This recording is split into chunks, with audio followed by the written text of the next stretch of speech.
Algunas escenas de este programa han sido recreadas. Es viernes por la noche en octubre de 1993. Y en el norte de California, 3 estudiantes de secundaria tienen una pijamada. Se acerca Halloween y las niñas se prueban diferentes disfraces para las próximas festividades. En unos segundos, sus vidas cambiarán para siempre. La evidencia se acumula, no tiene sospechosos evidentes. El centro de comercio es bombardeado. Ted Kaczynski es arrestado. El fugitivo sigue en libertad. Los archivos del FBI.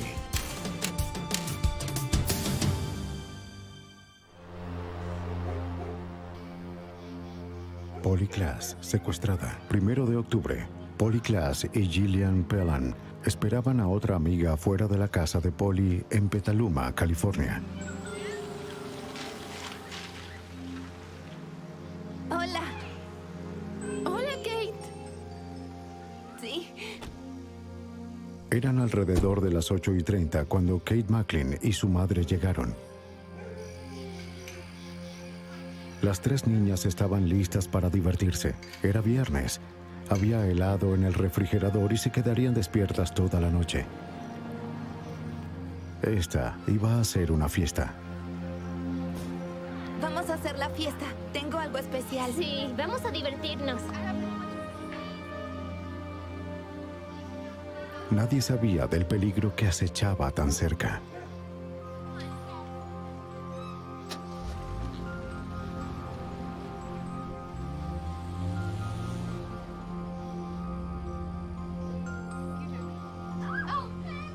Las niñas estaban en la habitación de Polly, pero no podían evitar hacer ruido tan fácilmente. Les voy a ganar. Alrededor de las 9:45, la madre de Polly, Eve Nicole, fue a ver a las niñas y les pidió que bajaran la voz. Estaba sufriendo de migraña y quería acostarse temprano.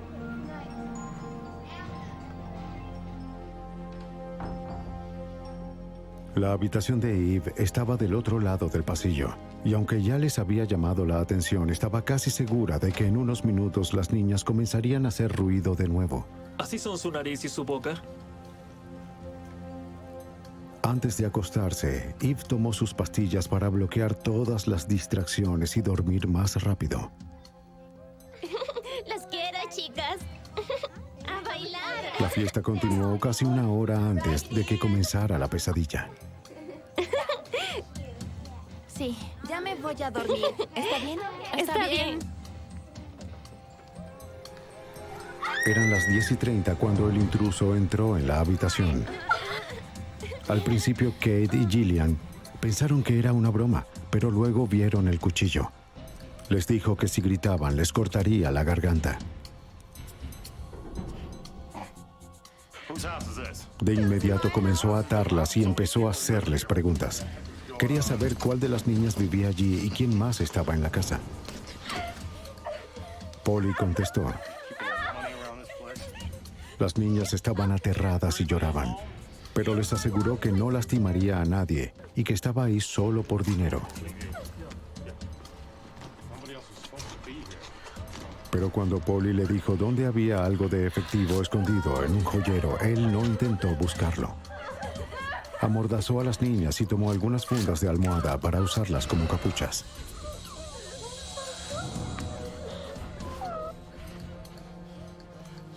Hizo que Polly se levantara y les dijo a las demás que contaran hasta 1000.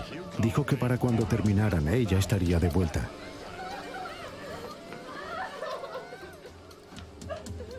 Luego tomó a Polly Klaas y desapareció en la oscuridad.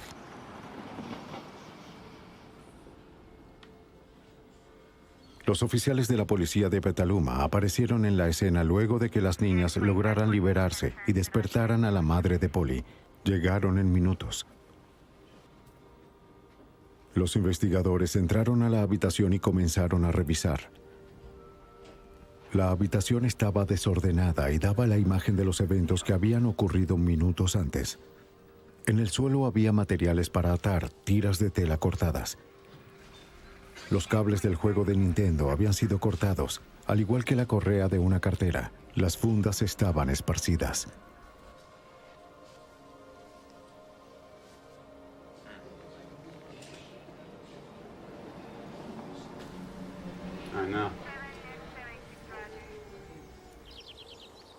Lo que vio el detective de la policía de Petaluma, Mike Mies, no fue alentador.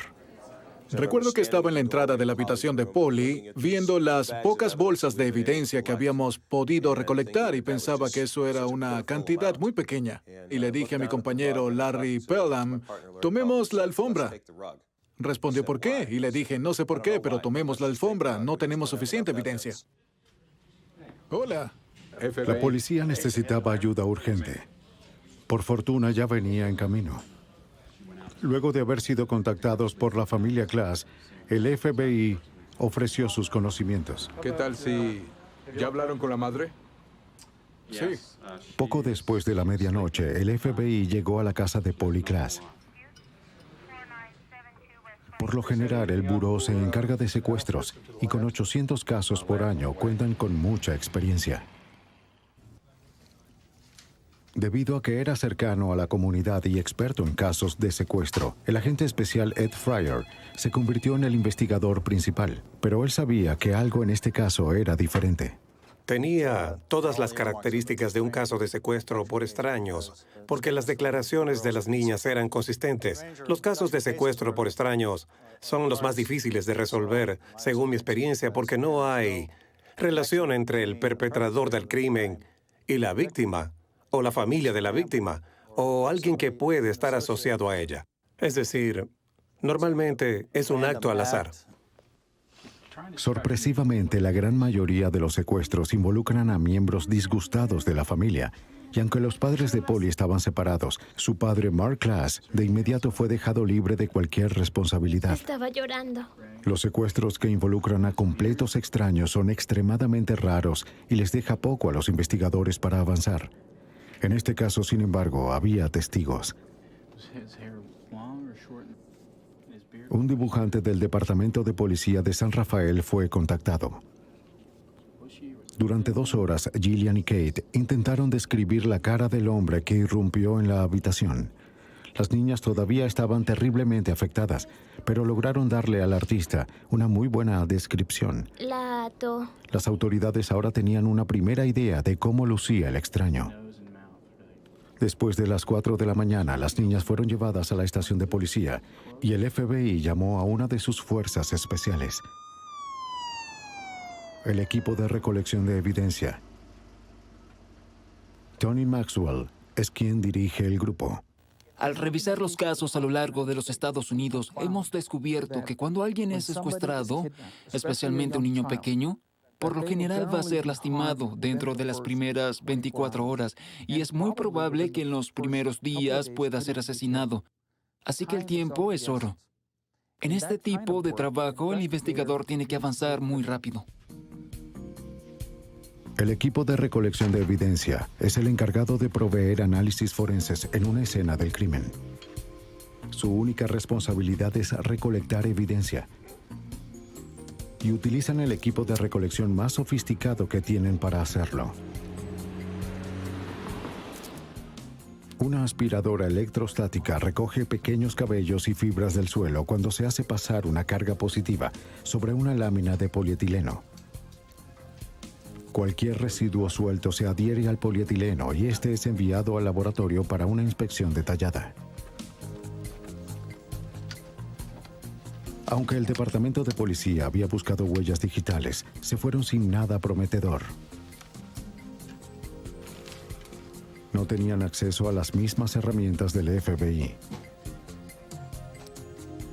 La fuente de luz alternativa era un nuevo método que utilizaba un polvo fluorescente único, que al combinarse con distintas luces ultravioletas y lentes de seguridad color ámbar, podían iluminar muchas cosas que de otra manera quedarían ocultas. El equipo encontró 4 docenas de huellas digitales que la policía no pudo ver al usar las herramientas convencionales. Sin embargo, no fueron útiles, ya que se determinó que eran de la familia y de los amigos. Luego de horas de búsqueda meticulosa, algo finalmente apareció. Sí, Hola. claro, ¿Tienes estoy algo? trabajando en ello. Sí, sigo trabajando en ello. Encontré unas huellas por aquí. Parece que están completas, muy interesante. Una huella palmar que al principio parecía ser la primera pieza real de evidencia forense dejada en la escena. La huella palmar se encontró en la cama, en una de las barandas transversales de la misma, donde aparentemente colocó su mano por un segundo para apoyarse en ella, quizás para mantenerse mientras agarraba algo. Y con el trabajo que hicimos con la luz alternativa y el polvo fluorescente, fuimos capaces de verla, recolectarla y luego llevarla al laboratorio. En ese momento, la base de datos de huellas digitales del FBI, AFIS, no contenía huellas palmares, solo huellas digitales. Pero una huella palmar no atrapará a un sospechoso, solo servirá para identificarlo una vez que sea capturado. El agente especial del FBI, Mark Mershon, explica. A menudo las personas creen que con tener una huella digital o una huella palmar, de inmediato se establece la identidad de un criminal. La realidad es que en la mayoría de los casos se tiene que identificar al sospechoso y tener sus huellas digitales para compararlas con una huella sin reconocer. La búsqueda del sospechoso hizo que las autoridades vigilaran el vecindario de Polly en cada área. Al amanecer, más de 100 agentes y oficiales habían comenzado una búsqueda de 24 horas de Polly y su secuestrador. Fueron traídos helicópteros y perros, y las autoridades locales y el FBI distribuyeron boletines por todas partes. Una a una, cada casa del vecindario fue registrada. Los agentes fueron a la escuela de Polly para hablar con los maestros y estudiantes, con la esperanza de que alguien tuviese alguna información valiosa. Los investigadores interrogaron a los vecinos en parejas, preguntándoles si alguno había visto algo sospechoso esa noche. Los vecinos de Polly fueron interrogados uno a uno. Muchas personas recordaron haber visto a un extraño en el vecindario que encajaba con la descripción dada por las niñas. Thomas George y sus amigos iban camino a la tienda de películas alrededor de las 9 esa noche, cuando notó a un extraño escondido al frente de la casa de Polly. Thomas conocía a todos en su vecindario, pero jamás había visto a ese hombre. Al regresar a su casa unos minutos después, los jóvenes vieron que el extraño seguía allí. La descripción que Thomas les dio a las autoridades concordaba con el sospechoso que estaban buscando.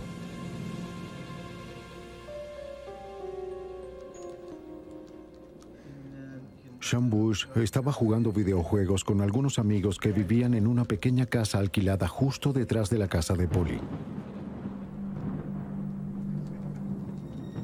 Eran alrededor de las 10:30 cuando Sean se asomó por su ventana.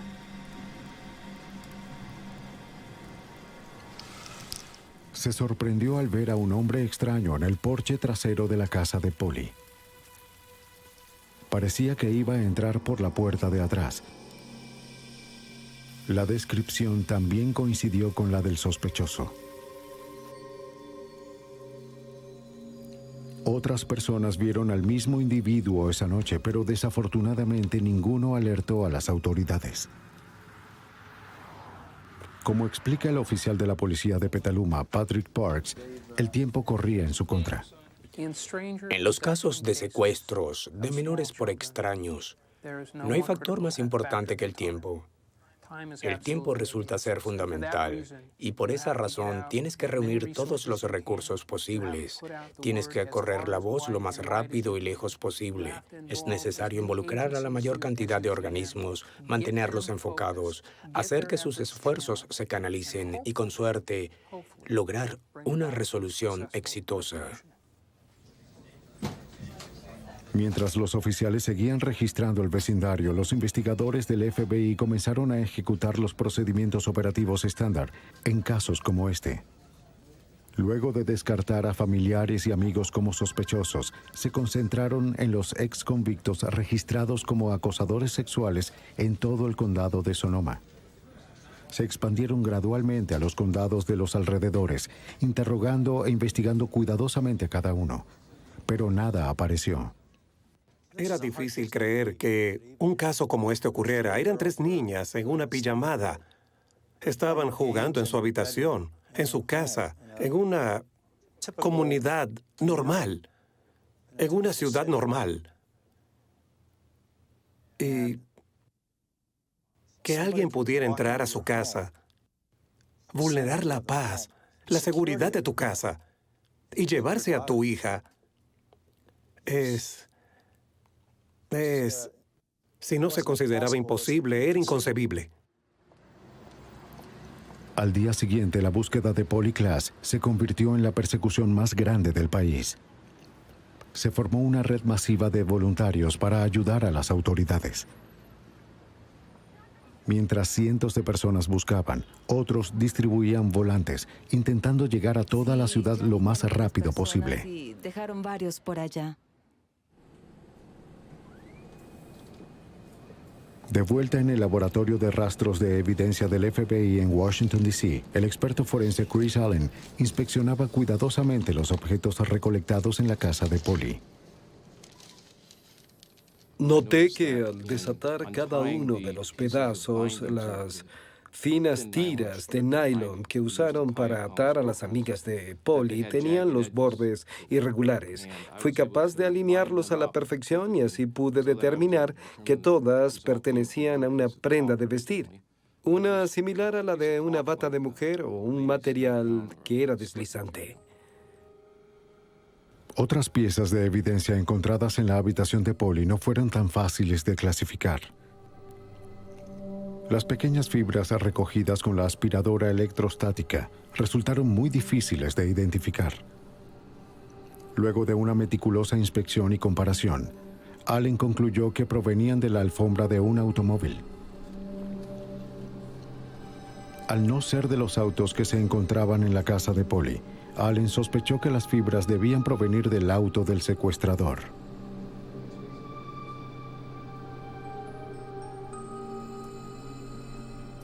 Uno de los objetos que encontró Allen se relacionaba un poco más al sospechoso. Encontré que al aspirar el área de la alfombra que se encontraba en la habitación donde Polly estaba jugando con sus amigas, había un cabello castaño oscuro que le habían quitado a la fuerza.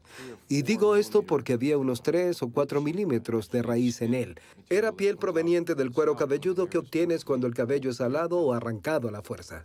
Si Polly había alado un cabello de la cabeza del sospechoso, era evidente que no se había ido sin forcejear. Pero ni siquiera un cabello con evidencia de ADN podía ayudar a los investigadores a encontrar al sospechoso. La huella palmar tomada en la columna de la cama le fue enviada a Michael James Smith, un especialista en huellas digitales del FBI. Al examinar la huella usando una luz láser, Smith determinó que ésta tenía suficientes detalles para fotografiarla. Pero la luz emitida por el láser le daba un color naranja y Smith necesitaba capturar una huella negra sobre un fondo blanco. Le indicó al fotógrafo cómo revertir el color para que la huella final se viera de la misma forma que lo haría en un formulario de antecedentes. Ahora era imborrable y podía ser archivada hasta que se capturara al sospechoso. Los investigadores habían encontrado evidencia sólida, pero no era suficiente. Se acababa el tiempo y Polly Klaas todavía seguía afuera en algún lado.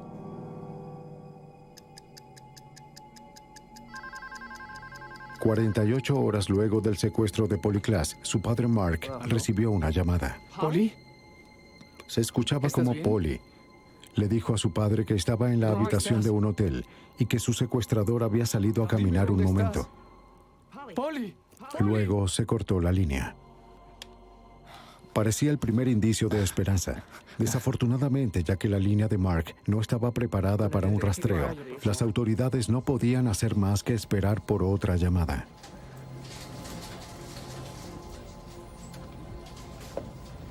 Se corrió la voz del secuestro rápidamente. En 2 días, 50,000 volantes se habían distribuido. Una comunidad de voluntarios organizaron de inmediato un centro de comando de búsqueda para trabajar junto con la policía y el FBI. Fue un esfuerzo jamás visto en una organización. Una red de teléfonos atendía las 24 horas del día para recibir llamadas e información. La primera vez que sí lo vio. Una copia de cada pista que dieron se compartió con el FBI y la policía de Petaluma. Poco después, el centro de búsqueda había filtrado 60,000 llamadas. De esas llamadas, las autoridades se vieron obligadas a investigar más de 12,000 pistas. Procesar esa cantidad de información habría sido prácticamente imposible sin la ayuda de un procesador de computadora del FBI. Entonces, el FBI acababa de recibir el equipo Rapid Start. Era un concepto relativamente nuevo en el buró, donde en una investigación con tanta información podríamos digitalizarla, en esencia, clasificar el valor de las pistas para investigar, hacer el trabajo y monitorear el progreso.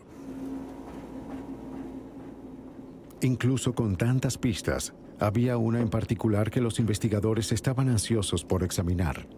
Cuando Mark Glass recibió la primera llamada, el FBI no pudo hacer nada al respecto.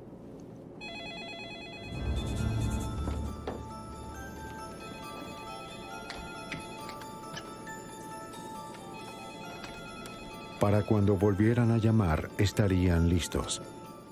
¿Hola? Al igual que en la primera llamada, se escuchaba como Polly, y solo pudo hablar por un corto tiempo antes de que tuviera que colgar. Pero bastó para que las autoridades pudieran rastrearla. ¡Lo tengo!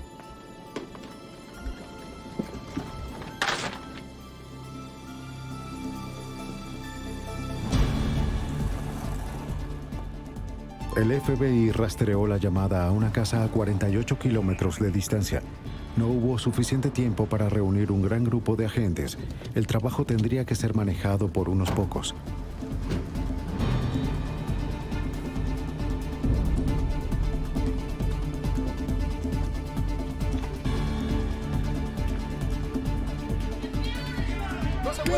¡Quédese allí! ¡No se mueva! ¡FBI! ¡Abajo! ¡Abajo! FBI, abajo. ¡Quédese allí! No se mueva. FBI. Pero algo no estaba bien. Se trataba de una familia normal. ¡No se muevan! No había rastros de Polly o su secuestrador. ¡No se muevan! Los agentes se percataron de algo terrible. Cuando se sentaron con una de las jóvenes de la casa, ella confesó haber hecho la llamada. Admitió que sus amigos de la escuela la habían retado a hacer la llamada e imitar a Polly. Esto es muy serio, ¿entiendes? No quería. Todo el incidente había sido una broma cruel. Este era el único indicio que teníamos después de una semana de que Polly aún podía estar viva y estábamos seguros y confiábamos en que todo esto nos daría la solución para rescatarla, pero por supuesto no fue así. A mediados de octubre, Kate y Gillian fueron llamadas para dar otra descripción del hombre que las había atado. Una muy aclamada artista forense fue traída para dibujar un segundo boceto. ¿Hay algo que me puedan decir sobre el hombre al que habían visto antes? Tenía un raro corte de cabello. La artista era conocida por tranquilizar a los testigos lo suficiente como para obtener una descripción precisa. Las niñas estaban menos tensas que aquella noche y fueron capaces de dar más datos con que trabajar. El segundo boceto fue mucho más preciso. Este lucía como una persona. Con esta descripción de su peinado, de verdad podemos decir... Volantes nuevos se repartieron de inmediato. No había tiempo que perder. Si nos fijamos en algunos secuestros por extraños, encontramos normalmente la regla de los tercios. 1/3 de los niños secuestrados son rescatados con vida, 1/3 son encontrados muertos y del resto nunca se vuelve a escuchar nada más. A eso es a lo que nos enfrentábamos en esta investigación en particular, y creo que esa fue una de nuestras motivaciones para mantener un esfuerzo continuo. Luego de haber ofrecido una recompensa por el regreso de Polly, las autoridades recibieron una llamada exigiendo un rescate de $10,000. Señora, baje del auto. Rastrearon la llamada a un edificio en Petaluma. Esta vez un equipo SWAT llegó en un gran número. No iban a correr ningún riesgo. ¿A dónde va? Espere.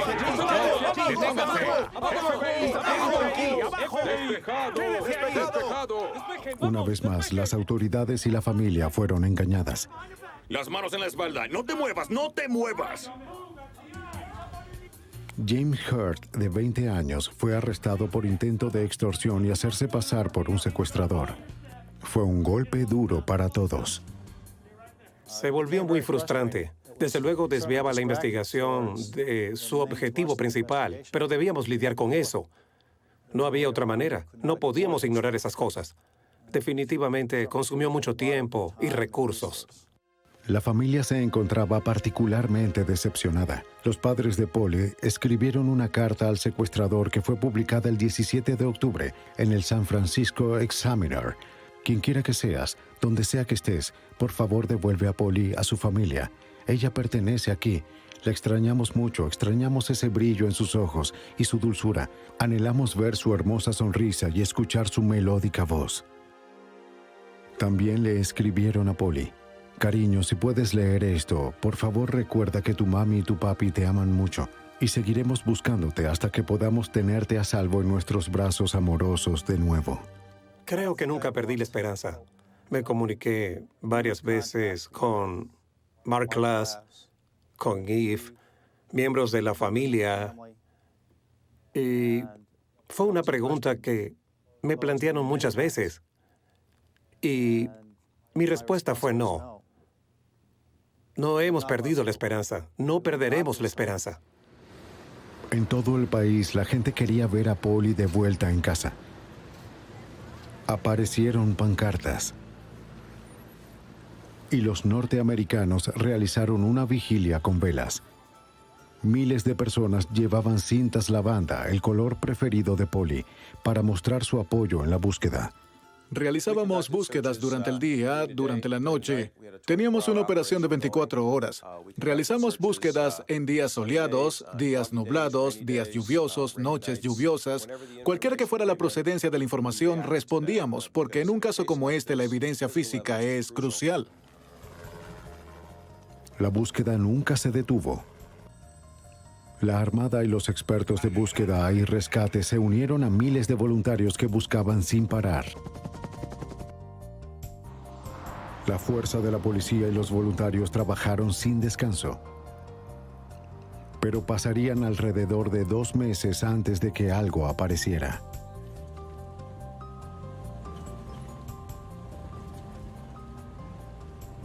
El 28 de noviembre de 1993.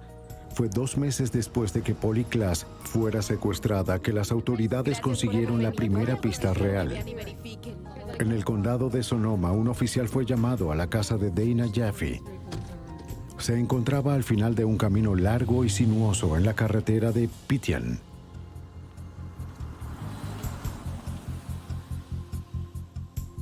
Dana estaba afuera examinando su propiedad cuando notó algo extraño y pensó que podría ser útil para los investigadores. Llevó al oficial a través de una densa área boscosa a un claro, a unos pocos metros del largo y sinuoso camino hasta su casa. Parece que es una niña. Tal vez tenga que ver con el caso. Dispersos por el bosque estaban algunos objetos que parecían algo sospechosos. Yo no sé de qué se trata, pero vi eso. Había un gran pedazo de seda que había sido utilizado en lo que parecía ser una capucha. Algunas tiras de cinta adhesiva estaban en el suelo. Sí, hace un par de meses. Vengo por aquí de vez en cuando. Un par de medias de niña habían sido atadas con un nudo y había cabello humano enredado en él. Otros restos estaban en el área. Luego Dana recordó que esa noche había visto a un intruso en su propiedad no muy lejos de donde estuvieron. Había sucedido alrededor de 2 meses antes. Todo comenzó cuando la niñera Shannon Lynch había salido de la casa de Dana y estaba de regreso por el largo camino de la entrada. Un hombre estaba bajando por el medio del camino privado.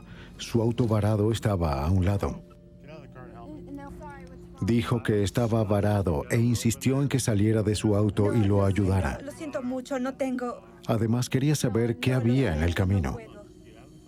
Pero Shannon inmediatamente sintió que algo estaba mal. Luego lo describiría con la apariencia de un hombre salvaje.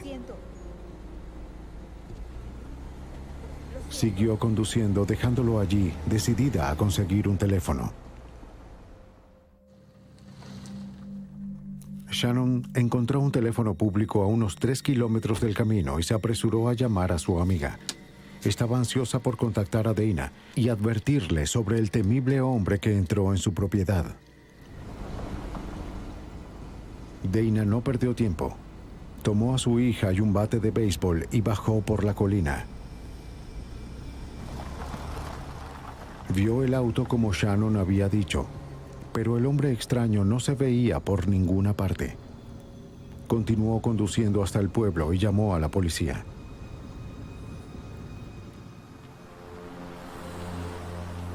Minutos después de la medianoche, 2 policías del condado de Sonoma aparecieron. Dana explicó que no quería que arrestaran al intruso por invasión, solo lo quería fuera de su propiedad. Los oficiales encontraron al intruso un poco agitado. En su aliento percibieron el alcohol y el sudor profuso.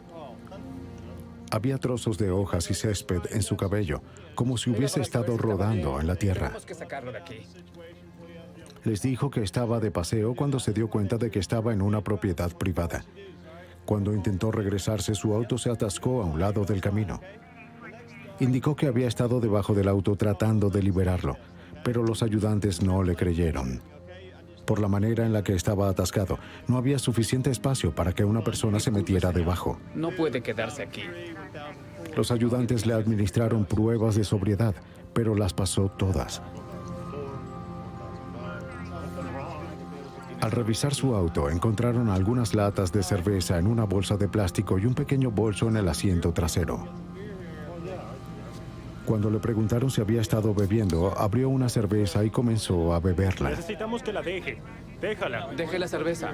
Déjela, señor. De inmediato hicieron que la vaciara y le dijeron que querían registrarlo. Se puso de muy mal humor. Cálmese. Para hacerlo obedecer, los oficiales le dijeron que tendrían el derecho de arrestarlo por invasión de propiedad. Luego de escuchar esto, recuperó la calma. Lo revisaron cuidadosamente y continuaron interrogándolo, pero no encontraron nada incriminatorio. Solo era extraño. Los ayudantes seguían sospechando, pero cuando vieron su licencia la verificaron. Su expediente de conducción no tenía problemas y había pasado las pruebas de sobriedad. Lo habían retenido por al menos unos 45 minutos y no tenían razones legales para detenerlo por más tiempo. Sí, lo sé. No hubo nada más que hacer que sacar su auto y enviarlo de regreso.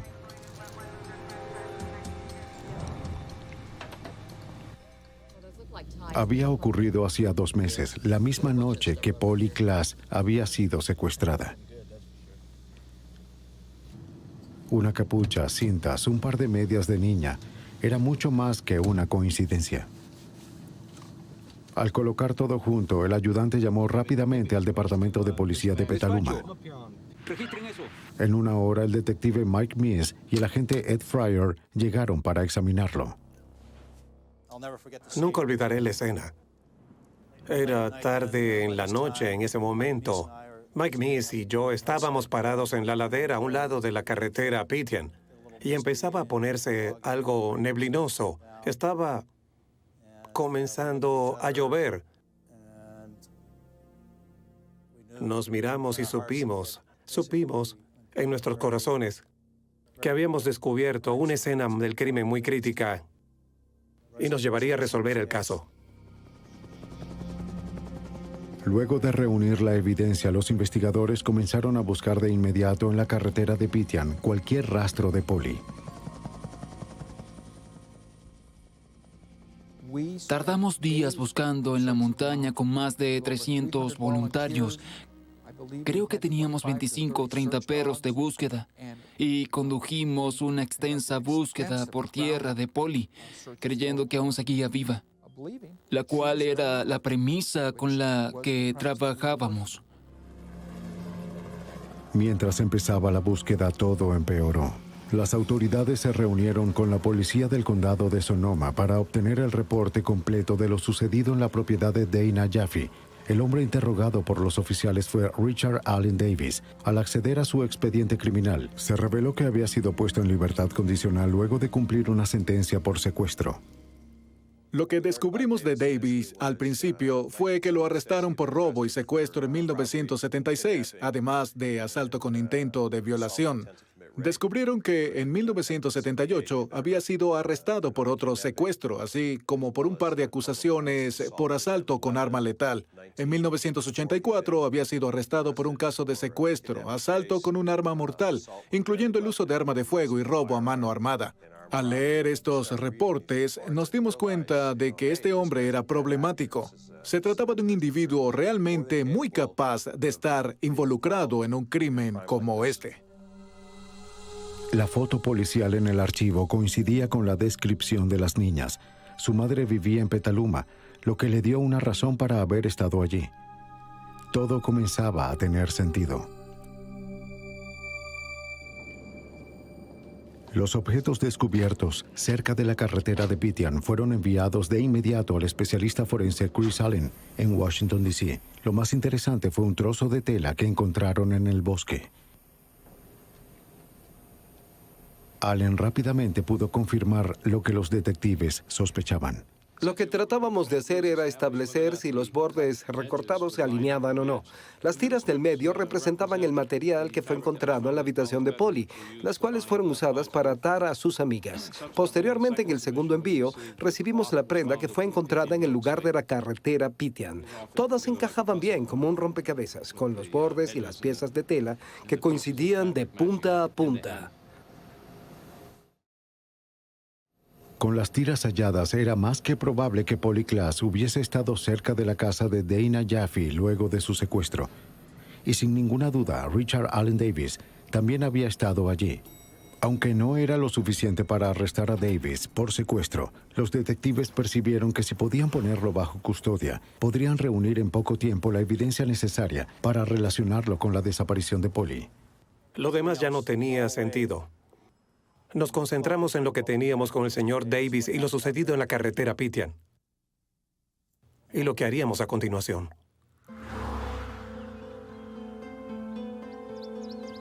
Cuando los investigadores descubrieron que Davis tenía una orden judicial por violar su libertad condicional y conducir ebrio, decidieron buscarlo. Pero no estaba en su casa cuando llegaron. Luego, un oficial que aseguraba el perímetro en los alrededores detuvo una camioneta. En el auto iba Richard Allen Davis.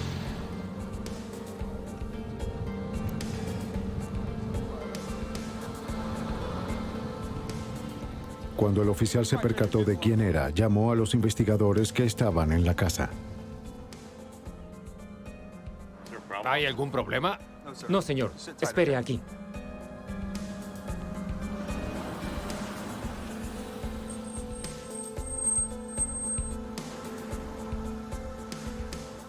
Las autoridades llegaron a la escena y el detective Mies se acercó a la camioneta y le pidió a Davis que saliera. Salga de la camioneta. Le dijo que estaba bajo arresto por violación a su libertad condicional. Escuche, soy el detective Mies. Lo arresto por violar su... Es un detalle que creo que es importante para entender cómo Richard Allen Davis fue puesto bajo custodia, y es que se trató de un evento muy discreto y por qué Mike Mies fue hasta allá y lo esposó. Lo hizo de una manera muy profesional y comenzó una buena relación con Richard Allen Davis, que fue muy útil para lograr la resolución del caso. Habían pasado 2 meses desde que Kate y Gillian habían visto al hombre que raptó a Polly Klaas, pero no les fue difícil identificarlo en la rueda de reconocimiento.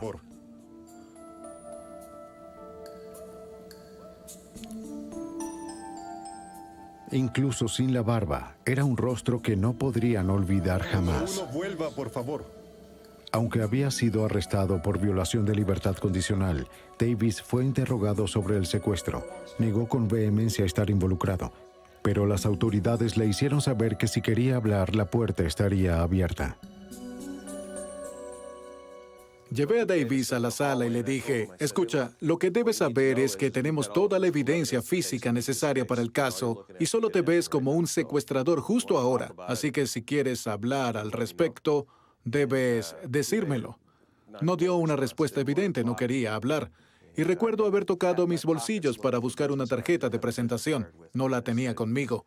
Luego le dije, oye, dejaré mi nombre y mi número con aquellos hombres, es decir, los oficiales correccionales, y si alguna vez quieres decir algo, llámame. En el laboratorio de evidencias del FBI, Mike Smith comparaba la huella palmar encontrada en la habitación de Polly con otra que le tomaron a Davis desde su arresto. Esta era una evidencia crucial.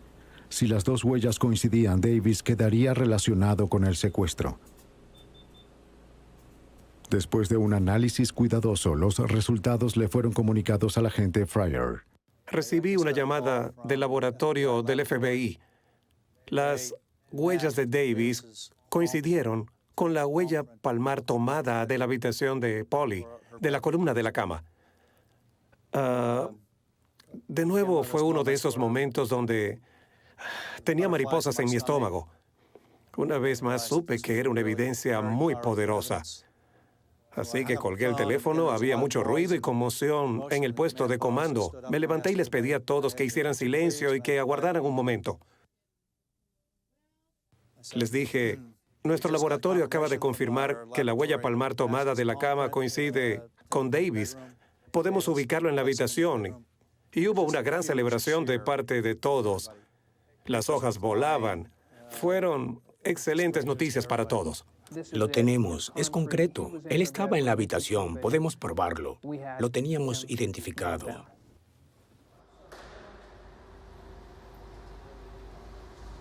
Aunque las noticias de la huella correspondiente se habían hecho públicas, David estaba recluido en aislamiento y no había escuchado nada al respecto. Luego, un día, un amigo fue a visitarlo. Él instó a Davis a hablarle a las autoridades y decirles dónde estaba Polly. Pero él continuaba negando su responsabilidad. Su amigo le dio las noticias que ya el resto del país había escuchado. Fue una completa sorpresa. David sabía que iba a ser imposible explicar cómo su huella palmar coincidía con la de la habitación de Polly. Solo había algo que podía hacer. En la mente de Davis, ahora debía hacer algo, y eso era intentar hacer cualquier trato posible con las autoridades, porque sabíamos que él había estado en la habitación. Podíamos ubicarlo ahí. Mientras continuaba la búsqueda masiva de Polly cerca de la carretera de Pitian, el detective Miss fue notificado para llamar a la cárcel. Este era el momento que todos esperaban, y Miss estaba ansioso por lo que podría descubrir.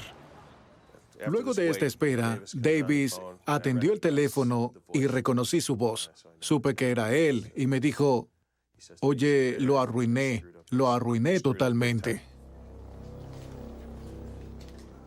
El detective Miss y el agente especial Larry Taylor se reunieron con Davis en la sala de interrogación, donde reveló los detalles de la noche del 1 de octubre. Aunque vivía en lo que parecía un hogar de transición, había aplicado para un permiso de pasar la noche y visitar a su madre en Petaluma. Al no poder conseguir la casa, bebió algunas cervezas y caminó por las calles del vecindario de Polly. En un punto fue detenido por un hombre que quería venderle algo de marihuana. Él decidió aceptar y compró un cigarrillo. En sus propias palabras, Davis se sintió muy mareado y fue a la tienda por más cerveza. Pronto se encontró deambulando por el vecindario sin rumbo. No estaba seguro de dónde estaba o de qué estaba haciendo. Pero Davis había llegado preparado al vecindario. Traía consigo una mochila con ataduras y cinta adhesiva. Los expertos forenses fueron capaces de determinar que él había cortado las tiras con un par de tijeras, un hecho que implica intención. Davis dijo que escogió una casa de la calle al azar y que entró por una ventana abierta. Recordó haber oído voces en la televisión y dijo que agarró un cuchillo de la cocina. Mencionó que no recordaba nada después de eso. Afirmó que lo siguiente que supo era que estaba conduciendo su auto y que se sorprendió de encontrar a una niña sentada a su lado. Ella se quejaba de que sus manos ardían. De acuerdo a Davis, él ajustó las tiras y condujo preguntándose qué había hecho y qué debía hacer después. Luego condujo fuera del camino y su auto se atascó.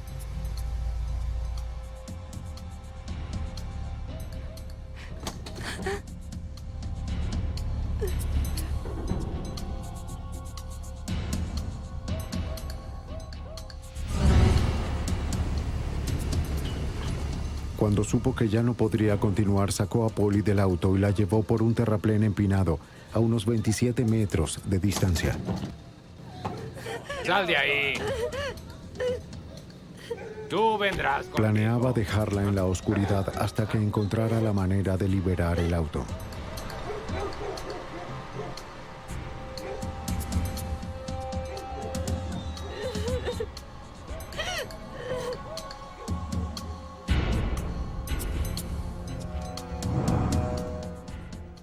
El resto de la historia de Davis sobre lo que ocurrió en la carretera de Pityan coincide con los relatos de la testigo. Al momento del incidente, el reporte sobre el secuestro de Polly sonaba en las radios de la policía. Pero los oficiales los tenían en otra frecuencia y no los habrían escuchado aunque hubiesen estado en sus autos. Aunque revisaron su licencia, el equipo que tenían en ese momento solo podía recibir una rápida impresión de su expediente de conducción, mas no el expediente criminal. No encontraron nada para poder detenerlo. Es que se fija en mis dedos. Davis recordó cómo los oficiales sacaron su auto y lo escoltaron hasta la carretera. Pero indicó que esperó entre 15 y 30 minutos y volvió al sitio para encontrar a Polly. Luego empezó a conducir. En un punto se dio cuenta de que debía deshacerse de ella. Al fin, las autoridades habían descubierto lo que ansiaban saber. Polly Klaas estaba muerta. Y Richard Allen Davis era el responsable. Davis accedió a llevarlos a un lugar en el área desierta de Cloverdale donde había dejado el cuerpo. Era de noche, pero los inspectores sentían que la necesidad de confirmar la historia de Davis no podía esperar hasta el amanecer. Los guió a un campo desolado. En el campo, los investigadores descubrieron el cuerpo de Polly Klaas.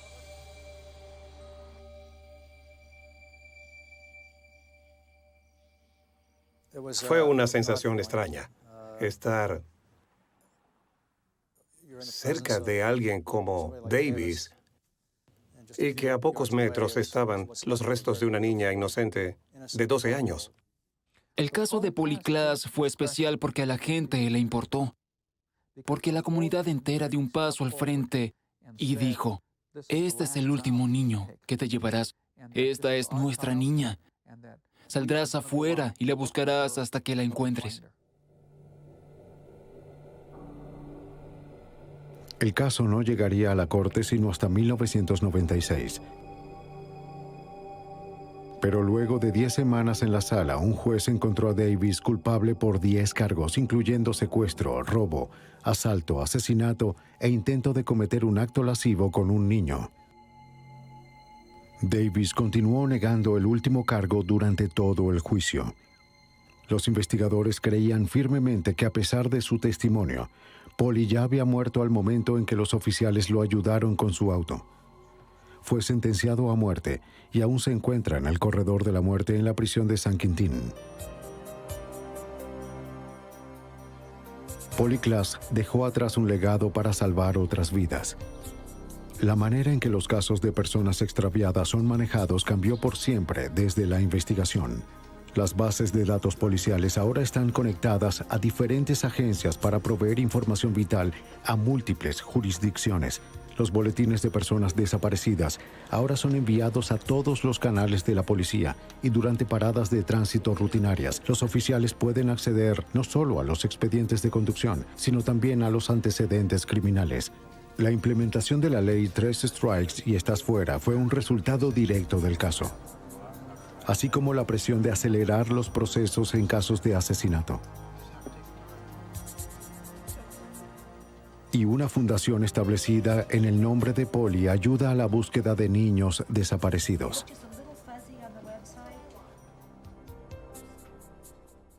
El involucramiento del FBI fue crítico para llegar a la resolución de este caso. Si no se hubieran involucrado desde el inicio, es dudoso que hubiésemos resuelto el caso o que lo hubiéramos logrado tan rápido, a pesar de que pareció un largo tiempo. La singular sociedad que se formó entre la policía local y el FBI fijó un precedente que continúa hasta este día.